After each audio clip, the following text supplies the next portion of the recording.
الحمد لله الذي أذهب الليل مظلما بقدرته وجاء بالنهار مبصرا برحمته وكساني ضياءه وأنا في نعمتي.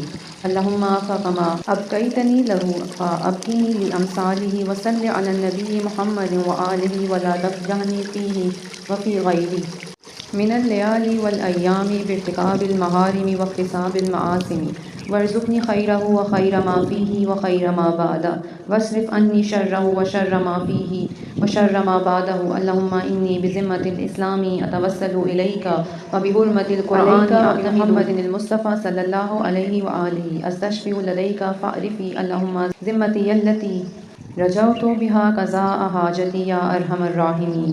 اللهم اغفر لي في الخميس خمسا لا يتأسئ إلا كرمك ولا يطيقها إلا نعمك، سلامة أقوى بها على طاعتك وعبادة أستحق بها جزيل مثوبتك، وسعة في الحال من الرزق الحلال، وأن تؤمنني في مواقف الخوف بأمنك وتجعلني من توارك الهموم والغموم في حسنك. وصل على محمد وآل محمد واجعل توسلي به شافعا يوم القيامة نافعا إنك أنت أرحم الراحمين.